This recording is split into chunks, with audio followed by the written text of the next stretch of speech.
clandestinas.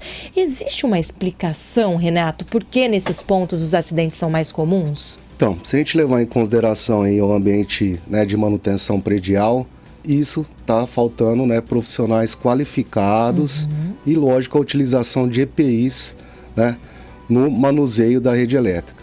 A parte de furtos e tudo mais, a gente leva em consideração que muitas vezes as pessoas vão realizar esse furto e o circuito está energizado, né? E é uma coisa totalmente legal, né? A totalmente pessoa não tem legal. preparo, Infelizmente, o preço, né, do material já subiu muito e isso aí, né, acaba ocasionando muito mais, né, essas práticas de furto aí. Renato, e dentro do ambiente de trabalho, né, o que precisa ser feito para evitar esses acidentes? Então, dentro do ambiente de trabalho, como a gente acabou de relatar, né, é treinamento, qualificação do profissional. Para isso a gente tem as normas regulamentadoras, né, no caso a NR10, onde qualifica o profissional, treina esse profissional para atuar aí na parte elétrica, né?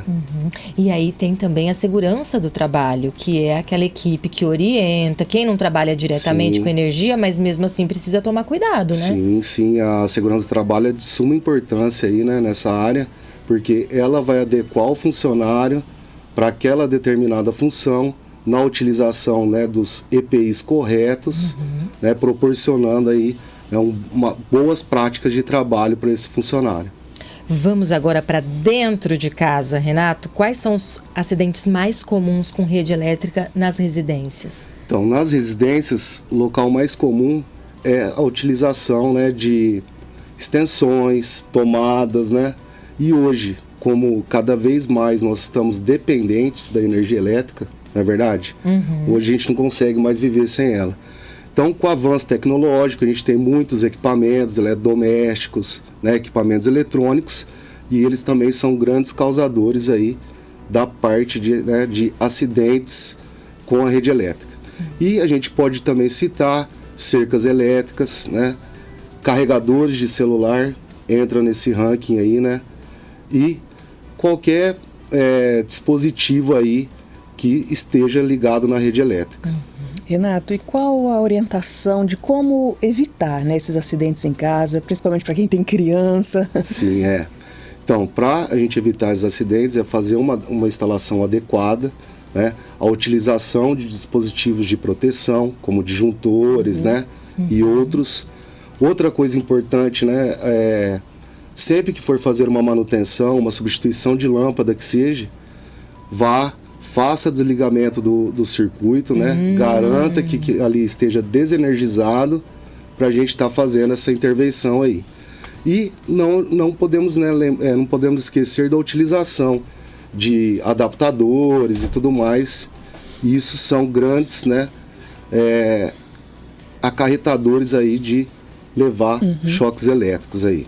Uma dúvida, Renato, minha e eu acho que de muitas pessoas, às vezes a gente encontra no mercado aquelas réguas com várias entradas. Sim. E aí você bota tudo ali, né? Você bota o computador, você bota o celular, carrega um monte de coisa. Isso é um risco de sobrecarga? É um risco, sim. Quando a gente fala de equipamentos, vamos falar assim, de baixo consumo, de baixa potência, o risco fica um pouco menor, né? Mas quando a gente começa a acionar equipamentos de alta potência, por exemplo, até um secador de cabelo é considerado, né, um equipamento que possui uma potência maior. Aí sim a gente tem, né, a ocorrência de aquecimento dos condutores e, consequentemente, o choque ou até mesmo, né, vir a pegar fogo. E no caso de temporais, descargas elétricas, como que a gente deve agir? Então, isso é importante para a gente porque o Brasil possui a maior incidência de raios de descargas elétricas, né? Votuporanga também possui uma alta incidência. Acho que o último estudo, em janeiro desse ano, foi mais de 1.800 raios que atingiram o solo de Votuporanga. Nossa, é muita coisa, Renato. Então, a gente tem que se preocupar com isso aí, sim. Então, o que a pessoa tem que fazer? Ficar longe de equipamentos, né, ligado na tomada, janelas, antenas, né? Todos os locais altos, porque o raio ele procura o caminho mais fácil, né? Outra coisa, a pessoa estiver num campo, num descampado, coisa assim, ela em pé, ela vai ser o ponto mais alto. Qual que é a orientação? Sempre ficar deitado no chão, né? Ou, lógico, procurar um local de alvenaria, um local para se proteger. Muitas vezes você vai embaixo de uma árvore, mas ela pode ser o ponto mais alto. O Então, raio sempre vai ao puxar o ponto mais alto. Sim. Quem tiver mais alto ali, a árvore, a chance de cair a chance ali. de cair é maior ali. Uhum. E, por exemplo, o pessoal antigamente, minha mãe fala isso, começou a chover, viu que vem temporal, tirar os eletrodomésticos da tomada, mesmo que não estão usando. Por exemplo, TV, tá lá desligada, mas arrancar tudo da tomada. Essa orientação vale? Sim, é válida sim, né? Porque o raio pode cair na rede elétrica e fazer o caminho até o seu equipamento e, consequentemente, danificar esse aparelho aí. Então, é uma prática importante, sim. Outra dúvida, muita gente faz isso e eu me coloco nessa turma. Usar o celular quando ele está carregando. Às vezes a gente não deixa desligado. Põe para carregar e fica ali falando, vendo mensagem. Tem risco também? Sim, tem risco. Em temporais, principalmente, né? Do mesmo modo que a gente falou dos equipamentos. E como a gente acabou de citar anteriormente aí, uma grande maioria do acidente elétrico, de choques elétricos, está voltada aí à utilização do carregador, né, diretamente no celular. Tem que deixar o celular carregando quietinho, longe, lá, não mexe. longe dele, Muito bom. Renata, e fios caídos na rua, né? Representa algum perigo? O que eu faço, né, diante de uma situação dessa? Sim, fios caído na rua é muito perigoso, né?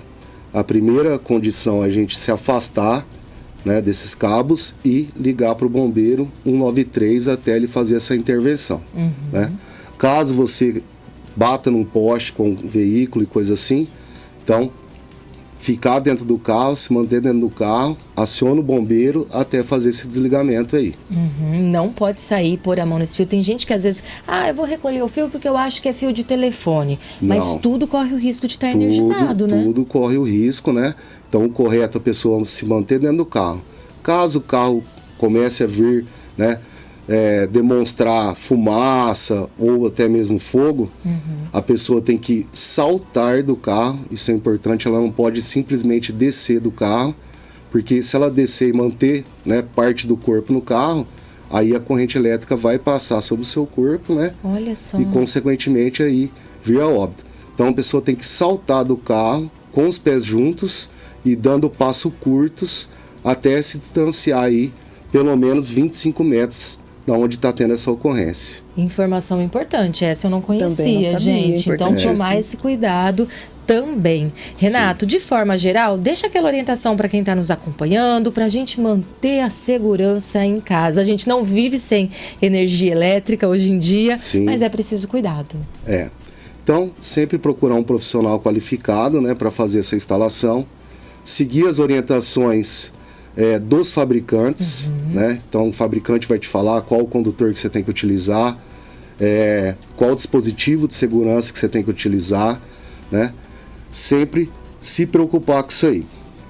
Muito bom, recado tá dado para a gente evitar acidentes envolvendo energia elétrica. Renato Ferreira da Costa, Renato Ferrari da Costa, engenheiro eletricista, docente da Unifev, participou com a gente ao vivo, trazendo orientações tão importantes. Quero agradecer muito a sua participação, Eu que Renato. agradeço. Estamos sempre de portas abertas para trazer mais Obrigado. orientações. Obrigada, viu? Obrigado.